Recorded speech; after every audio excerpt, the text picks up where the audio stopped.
Now, joining us is somebody who I feel like we ought to just salute. Jim Tucker, sports writer, political writer for some of the biggest syndicates in the country, old-fashioned gumshoes, semi-retired now, former editor of American Free Press, still one of the editors there, and who's been shot at in Portugal and laughed at by the national media, saying this guy believes there's an imaginary elite group meeting. He's got the only guy who's got real Bilderberg sources. He has he's been proven to have the sources over and over again, saying, Bush in 1 month will announce that he's for carbon taxes. No one believed it. Boom, happened. The Berlin Wall will fall in 1 year. Boom, happened. They will fire Margaret Thatcher in 6 months. Boom, happened. Over and over again. They will now lower gas prices from 150 to below 50. Boom, happened. And over and over again, the intel we get. Last year, they're going to start censoring the internet. They're going to announce their Bank of the World. Boom, that was the agenda. So nobody's got sources like Jim Tucker at AmericanFreePress.net. His biography available at AmericanFreePress.net is absolutely vital. Jim Tucker's Bilderberg Diary. And he joins us here today to give us as much inside scoop on the meeting. Normally, that's in early June. Every 4 years, generally in North America. Will it be in Maryland? Will it be in Virginia? Will it be in the East Coast of Canada? Or will it be in Chicago? We're going to get the latest intel from Jim Tucker with, of course, Mark Anderson, roving editor of AmericanFreePress.net, riding shotgun with us. Jim, good to have you with us. Oh, it's always fun. Well, we salute you, my friend. You're the real deal. How does it feel, and then we'll get the latest info, to be totally vindicated in royal flush fashion? Everything you've talked about for 35 years, all come true. Oh, it feels good. I mean, what was it like talking about the New World Order and being laughed at, and now it's all in the open? Well, I think I've told you this before, but my experience was, as you said, 30 years with major newspapers and smaller dailies, where the wire machines always tick at my ear, and I look at every piece of wire copy, not use it all, the newspaper can, but go through every piece of it, and not be aware of Bilderberg. So when I came to work for Liberty Lobby, the ancestor of American Free Press in 1975, I was asked what I thought about Bilderberg. And I thought he thought about Limburger cheese. Jim, let me interrupt you, which I'm famous for. You're a little too close to your phone. Can you back it off from your mouth a bit? It's a little distorted. Is this better? That's better. Go ahead, sir. All right. So I was given a file on, very sketchy file at that time, on Bilderberg, where late, great Westbrook Tegler had written 2 columns on Bilderberg, although he did not know they called himself Bilderberg. 1957, off Jekyll Island, North Carolina. He got some telephone tips about the island being sealed off, only limousines and helicopters landing. Helicopters was a brand new thing then. People getting out of big black limousines and going into this building that's guarded by uniformed cops and armed plainclothes type of cops, and not being like Westbrook Tegler, not being like Drew Pearson. Westbrook Tegler actually flew down there to check out the story, and he got his binoculars, and being he found a tall tree. Being a world traveler, he could identify large numbers of international financiers, heads of state from Europe, high officials, our State Department, Department of Defense, high figure from the White House always there to keep the president informed. The American president can't attend like do it here because every minute of their day is accounted for by the press. So, two heavy columns just raises the questions. Why are these distinguished people meeting in private? What is their secret? Why do they want to make the very meeting itself secret? If I got through with Westbrook years and not know who Bilderberg is. And now you forced them to cover it. Let's shift gears here. This is an election year. That's when they were last here 4 years ago. What is your latest intel? Because I know even for mid-level members, they're not told until a few weeks before, so you generally don't learn from your source until 2 weeks before or so. What is the intel you're getting so far, if any, Jim, on where the vaunted meeting is going to take place? Well, as soon as we find out, we'll put it on our Facebook page. Not wait for the newspaper. Just go to the Facebook page and get it the same day as we know. So far, it's extremely difficult. The sources have been so reliable for the last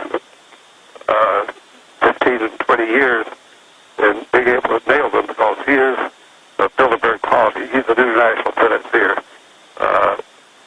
and he's talked to these people as an individual, as an acquaintance. Hey, how tapped do you think your phone is? Certainly it is tapped because I have an unlisted number that's not published for defensive reasons, and people still call me who've never been given the number. I've been told it's tapped. Well, you found bugs in your hotel room. You've been shot at. That was Portugal when they shot at you, correct? Yeah. Yeah. In fact, I remember when I was checking into a little town with the first being about 40 miles from Atlanta, and of course I always take the cheapest room possible, as long as it's a smoking room, save the company money, and I was all settled in, getting ready to settle in, pulling my other pair of socks out of the drawer, when they came down to me and said, we put you in the wrong room. Your room is 135, not 125 or whatever. So I trot down there, and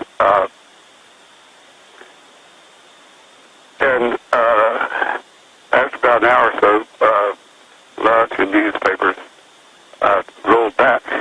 I had a message to call somebody, but to use a public phone, not my phone. So I called this guy who's been with the CIA for a lot of years and was now a good friend and champion of exposing Bilderberg.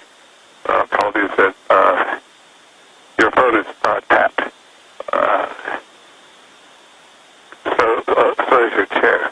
You can pull the microphones out of your chair, but leave them on the phone itself so they'll think it's that you're completely bugged.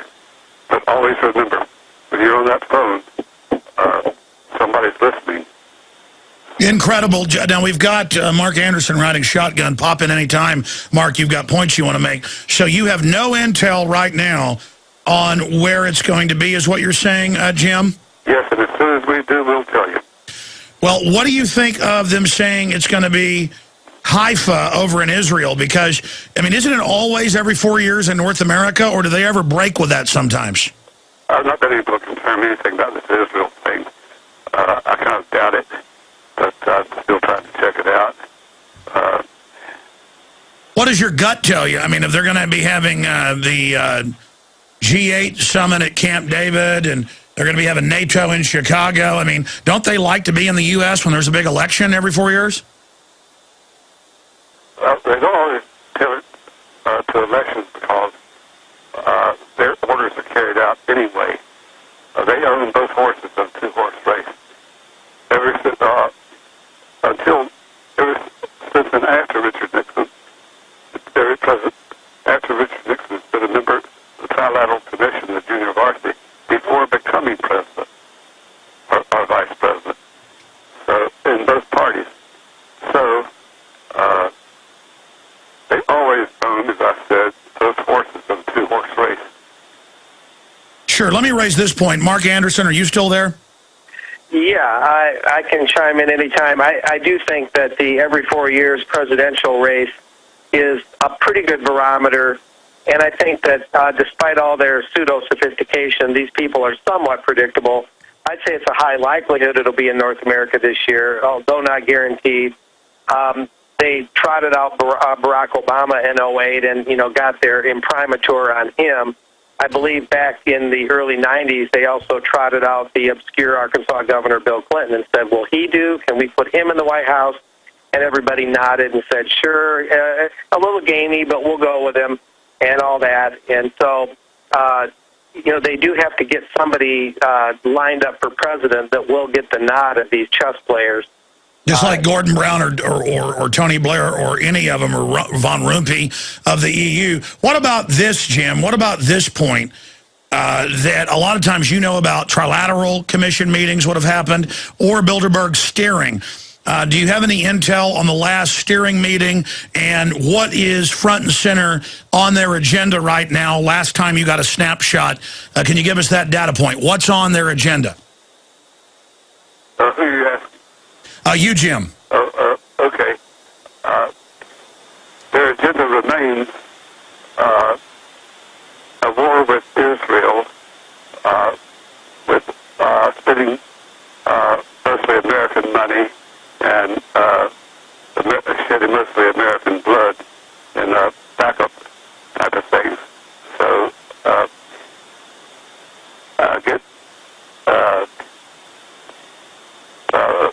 paint this Iran leader as a bloody-handed threat, so we can go to war. But the good news is they are failing miserably, as they have for the last several years. They've been trying to get this war going now for this last Bilderberg meeting, and they're failing miserably because there's growing public awareness. I've said before, last year in Switzerland, we had 1,200 people there. 200 of them were reporters, either broadcast reporters or newspaper reporters, and drove them wild. And because the American patriots are very good about calling and writing their senators and congressmen, now no senator or congressman dares go for political reasons. He won't say, he'll tell his Bilderberg, but it's why he can't go. But the reason he can't go is because of the phone calls he'll get. People say, I'll never vote for you again.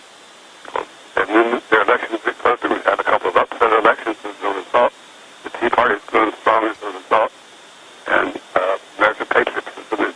All right, so people are really waking up. Jim, how long do you think you're going to continue to be able to, cover Bilderberg? Because you've done such an incredible job over the years. I mean, you've said in the past you'll never stop. And I was talking to Mark. He said that you're healthier and got more energy than ever. Well, I'm doing fine. I just carry this cane along because I'm a freelance song and dance man. So you're carrying a cane now, huh? Well, for the last 2 years. In fact, it has a lot of fringe benefits. When you go into the airport, in the section where they invite cripples in a very short line because they're cripples, they give you a wheelchair, they push you around, you tell them where your gate is, they know exactly where to go, you don't have to go up escalators. Do you like the TSA groping? Well, what's that? You know how the TSA now likes to stick their hands down people's pants. What do you think of that? I'm not trying with my pants. So you don't like it, yeah. Because one expense we should undertake is to get some toilet-trained litter guards at the airports. They pay $8 an hour now, which is below the minimum wage in most states. So they get these illiterate donkeys, and illiterate donkeys are more likely to try to grab a woman, to touch a woman intimately than the normal people. Well, it's all part of teaching us. The TSA's caught running sex rings, pedophile rings. I mean, what do you expect? Jim, anything else you think that we should know that's really important coming up? Anything you want to impart to the audience? And the same thing to Mr. Anderson. Well, certainly I want to say do not let up. We have been winning. We should celebrate our victories, but not be so overconfident that victory turns into defeat. Let's never stop telling the our American politicians and State Department people and other major departments like Defense and Treasury, which is always... Well, yeah, because exposure is only one part of the equation. We've got to keep exposing and then demand justice. What do you think of Corzine stealing millions and getting away with it publicly? Very unimpressed. I mean, you can be smart, but you can also be criminally smart. Now, both of you are going to be there this year, regardless if it's in Europe or if it's in Timbuktu or if it's in the United States or Canada. Both of you are going to be there? Yes. It would seem so.